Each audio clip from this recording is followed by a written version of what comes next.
Hello students, welcome to Amazon Academy. So students, आज एक important topic के बारे में हम टिप्स और ट्रिक्स की बात करेंगे जो है जनरल ऑर्गेनिक केमिस्ट्री जीओसी से रिलेटेड। और हम बात करेंगे आज कैलकुलेशन और counting of degree of unsaturation present in what A molecule, जिसका यहाँ तो स्ट्रक्चरल फॉर्मूला दिया है या मॉलिक्यूलर फॉर्मूला दिया है। ठीक है, तो हम बात करते हैं किसकी, डिग्री ऑफ अनसैचुरेशन की। तो स्टूडेंट, सबसे पहले हम बात करते हैं कि हम डिग्री ऑफ अनसैचुरेशन कैसे कैलकुलेट करते हैं on the basis of formula. Formula के बेसिस पर कैसे कैलकुलेट करते हैं। तो अगर मान लीजिए कि हमारे पास एक मॉलिक्यूल है और इसका फॉर्मूला है C4H8O। ठीक है, ये मॉलिक्यूल है हमारे पास जिसका फॉर्मूला है C4H8O। ठीक है, और इस मॉलिक्यूल में हम देख रहे हैं कि 4 कार्बन एटम्स हैं, हाइड्रोजन एटम्स 8 हैं। एक्चुअली हाइड्रोजन एटम्स जो होते हैं वो मोनोवैलेंट होते हैं। ठीक है, मोनोवैलेंट को हमने M से रिप्रेजेंट किया है। M represents what, monovalent. अब मोनोवैलेंट का मतलब होता है जिसकी वैलेंसी क्या हो, 1 हो। जैसे किस किस की वैलेंसी 1 होती है, हाइड्रोजन की, फ्लोरीन की, क्लोरीन की, ब्रोमीन की, आयोडीन की, ड्यूटेरियम की, ट्रीशियम की। ये सारे जो हैं मोनोवैलेंट हैं। ये मैंने ऐसे डैश से रिप्रेजेंट किया। इसका मतलब ये कहीं भी बॉन्डिंग करेंगे तो सिंगल वैलेंसी से करेंगे, राइट। सोडियम की, alkali metal, lithium, sodium, potassium, ठीक है, इन सब की वैलेंसी भी 1 होती है। तो यहां जो M रिप्रेजेंट कर रहा है, it is representing number of monovalent atoms. ठीक है, तो M मतलब क्या है, number of monovalent atoms. Similarly यहां पर मैंने C लिखा, यहां पर C का मतलब है total number of carbon atoms. ये काफी सिंपल है। यहां पर एक पॉइंट और लिखा हुआ है T। T का मतलब है जो एटम्स ट्राइवैलेंट हो। क्या बोलते हैं हमें, ट्राइवैलेंट एटम्स।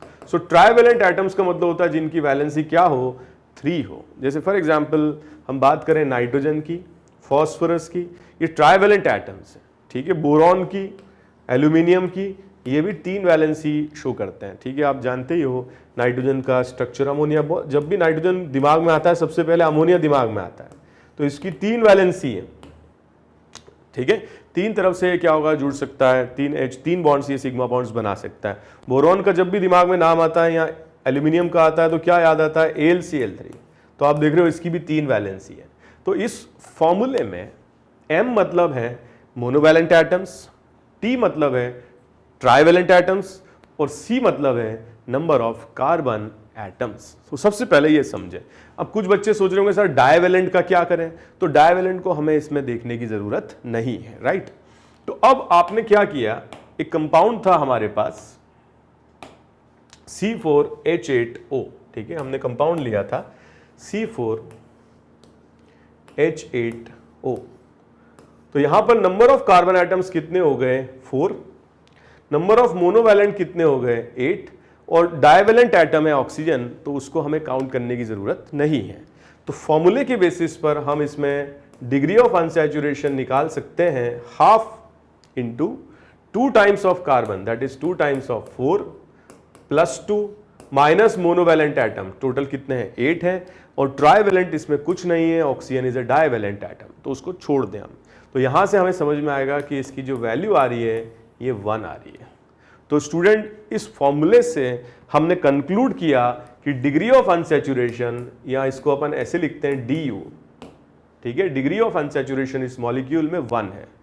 अब डिग्री ऑफ अनसैचुरेशन का क्या सिग्निफिकेंस है, इसका सिग्निफिकेंस ये है कि अगर 1 डिग्री ऑफ अनसैचुरेशन है तो मॉलिक्यूल में या तो एक डबल बॉन्ड है। अब ये डबल बॉन्ड कार्बन कार्बन में भी हो सकता है और कार्बन ऑक्सीजन में भी हो सकता है, मतलब एक पाई बॉन्ड होना चाहिए, या फिर एक साइक्लिक रिंग है। मतलब एक DU अगर है, डिग्री ऑफ अनसैचुरेशन, तो यहां तो एक डबल बॉन्ड है या एक साइक्लिक रिंग है, राइट। तो हमें इस तरीके से भी समझना आना चाहिए कि डिग्री ऑफ अनसैचुरेशन का क्या सिग्निफिकेंस है। अगर किसी मॉलिक्यूल में 2 डिग्री ऑफ अनसैचुरेशन है तो उसमें क्या हो सकता है, एक डबल बॉन्ड, एक और डबल बॉन्ड, ये एक कॉम्बिनेशन बन सकता है। या फिर यह हो सकता है कि उस मॉलिक्यूल में एक डबल बॉन्ड हो और एक साइक्लिक स्ट्रक्चर हो, या फिर उसमें यह हो सकता है कि दोनों साइक्लिक रिंग हो। मजा आ गया। तो ये 3 पॉसिबिलिटीज बनती हैं।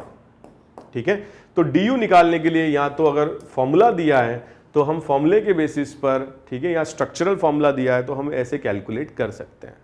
दूसरा तरीका है स्टूडेंट्स, अगर आपको स्ट्रक्चर दे दिया जाए तब तो मजा आ जाए। जैसे हमें काउंट करना है number of pi bond and cyclic ring. मैंने आपको बोला कि अगर मॉलिक्यूल में एक डबल बॉन्ड है तो उसमें एक डी होगा। मैंने एक बड़ा सिंपल सा मॉलिक्यूल बनाया जिसमें दो डबल बॉन्ड्स हैं, तो इस मॉलिक्यूल के लिए क्योंकि इसमें दो डबल बॉन्ड हैं तो डिग्री ऑफ अनसैचुरेशन इसमें 2 हो जाएगा, राइट। अगर मान लीजिए कोई मॉलिक्यूल साइक्लिक है और एक डबल बॉन्ड भी बना दिया, तो इस मॉलिक्यूल में आप काउंट करें साइक्लिक रिंग, साइक्लिक रिंग इसमें एक है तो वो एक डी प्रोड्यूस करेगा। और क्या प्रेजेंट है इसमें, एक पाई बॉन्ड भी है तो उसको भी आप काउंट करें। तो इस मॉलिक्यूल में कितने डिग्री ऑफ अनसैचुरेशन होंगे, 2 डिग्री ऑफ अनसैचुरेशन होंगे। तो ये बड़ा इंटरेस्टिंग है। You count number of pi bonds and you count number of cyclic rings और उनको ऐड कर दो। एक तरीका ये है। दूसरा तरीका है, अगर आपसे नहीं हो पा रहा है, कई बार हम काउंटिंग नहीं कर पाते हैं, स्ट्रक्चरल फॉर्मूला दे देते हैं, स्ट्रक्चर नहीं देते हैं, तो आप इस फॉर्मूले से भी कैलकुलेट कर सकते हो, ठीक है। तो बहुत इजी सा कॉन्सेप्ट है और इस कॉन्सेप्ट को और आगे बढ़ाया जाता है इन काउंटिंग ऑफ आइसोमर्स, इसीलिए बड़ा इंपॉर्टेंट है। तो स्टूडेंट्स, जो भी हमने पढ़ा उसके बेसिस पर अब हम इसमें डिग्री ऑफ अनसैचुरेशन निकालेंगे। जैसे बेंजीन में हम डी निकालते हैं, तो यहां पर 3 तो हो गए पाई बॉन्ड, 1 हो गई साइक्लिक रिंग, तो टोटल डिग्री ऑफ अनसैचुरेशन इसमें आ जाएगा 4, ठीक है। बहुत इजी है। ये बेंजीन का स्ट्रक्चर है। अगर हम इस बेंजीन के स्ट्रक्चर को लिखें स्ट्रक्चरल फॉर्मूला तो ये आ जाएगा C6H6, और अगर ये दिया रहता तो आपको तो पता नहीं रहता कि इसमें कितनी साइक्लिक रिंग है या कितने पाई बॉन्ड्स हैं। तो हम फॉर्मूले से चलते हैं, 1/2 × 2 टाइम्स ऑफ C + 2 - 6, और ये आ जाएगा 14 माइनस, ठीक है, 8/2 एंड दैट इज 4, 4 आ जाएगा। तो फॉर्मूले से भी वही आंसर आएगा, स्ट्रक्चरल फॉर्मूले से, और स्ट्रक्चर दिया है एक्चुअल स्ट्रक्चर तो उससे भी वही आएगा, ठीक है। नेक्स्ट क्वेश्चन हम करते हैं। अब मैं जैसे बोल रहा था कि अगर आप इतने एक्सपर्ट हो कि पाई और जो रिंग है वो काउंट कर लो तो अच्छा है, नहीं तो इसका फॉर्मूला बना लो, ठीक है। अगर हम पाई बॉन्ड से इसकी काउंटिंग करना चाहते हैं और साइक्लिक रिंग से काउंटिंग करना चाहते हैं तो ये स्ट्रक्चर इसका बना लें। ये नैप्थलीन का स्ट्रक्चर है, उसमें CN लगा दिया हमने, तो कार्बन और नाइट्रोजन के बीच में कितने बॉन्ड्स रहेंगे, टोटल 3 बॉन्ड रहेंगे, एक रहेगा सिग्मा और 2 रहेंगे पाई बॉन्ड। ये समझ लीजिए आप। अब आप इसके अंदर काउंटिंग करो, तो काउंटिंग जो रिंग है साइक्लिक रिंग वो 2 हैं, कि ये लेफ्ट वाली रिंग है, एक राइट वाली रिंग है, ठीक है, 2 रिंग्स हैं। पाई बॉन्ड आप काउंट करें, सो 1 2 3 4 5 6 7 पाई बॉन्ड्स हैं इसमें, और टोटल इसका डिग्री ऑफ अनसैचुरेशन आ जाएगा 9। सो स्टूडेंट्स, ये बड़े इंटरेस्टिंग और बहुत इजी क्वेश्चंस होते हैं, बिल्कुल सिंपल तरीके से इनको आप सॉल्व कर सकते हो। देखो मैंने और थोड़ा सा कॉम्प्लिकेशन बढ़ा दिया।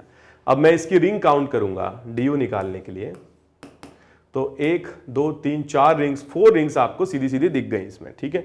फिर मैं काउंट करूंगा पाई बॉन्ड, सो 1 2 3 4 5 6 7, ठीक है।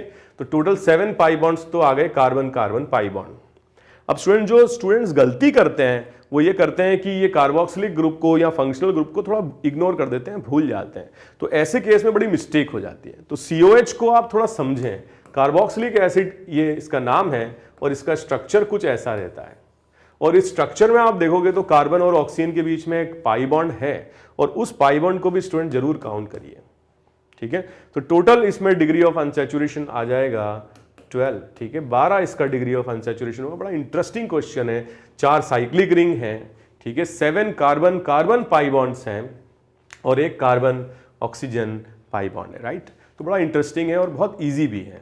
नेक्स्ट अपन देखते हैं, ये क्वेश्चन तो पक्का सब गलती करते हैं क्योंकि जो pH है उसको इग्नोर कर देते हैं। एक्चुअली pH का जो मतलब है वो है फिनाइल रिंग, ठीक है। बेंजीन में अगर हम एक वैलेंसी खाली छोड़ दें तो इसको हम बोलते हैं सब्स्टिट्यूएंट फिनाइल, और शॉर्ट में इसको लिखते हैं pH, इस तरह से, राइट।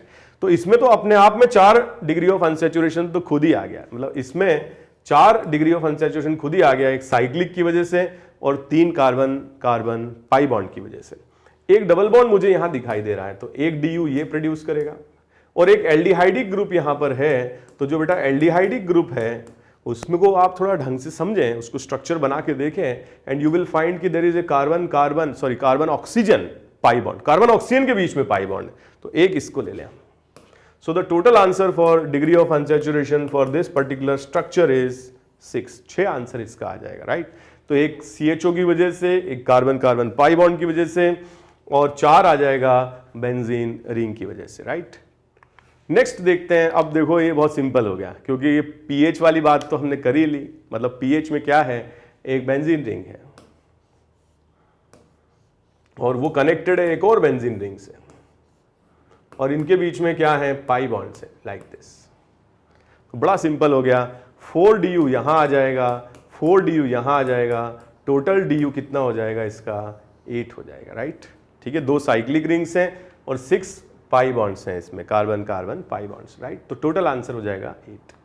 सो स्टूडेंट, अब एक और क्वेश्चन, लास्ट क्वेश्चन हम इसमें देखते हैं, और ये बड़ा कॉम्प्लिकेटेड सा मॉलिक्यूल आपको दिख रहा है, लेकिन बहुत इजीली हम इसको सॉल्व कर सकते हैं। आप ध्यान से देखोगे तो इसमें एक साइक्लिक रिंग आपको मिलेगी, एक पाई बॉन्ड यहाँ पे मिलेगा, एक पाई बॉन्ड यहाँ मिलेगा, एक पाई बॉन्ड यहाँ मिलेगा, और थोड़ा COCl को समझें, दिस इज एसिड हैलाइड, ठीक है, यहाँ कनेक्ट हो रहा है, तो COCl का ये स्ट्रक्चर है, तो इसमें भी एक डिग्री ऑफ अनसैचुरेशन आ जाएगा। काउंट करते चले, एक यहाँ आएगा, एक यहाँ आएगा, एक यहाँ आएगा, एक यहाँ आएगा, एक यहाँ आएगा, ठीक है।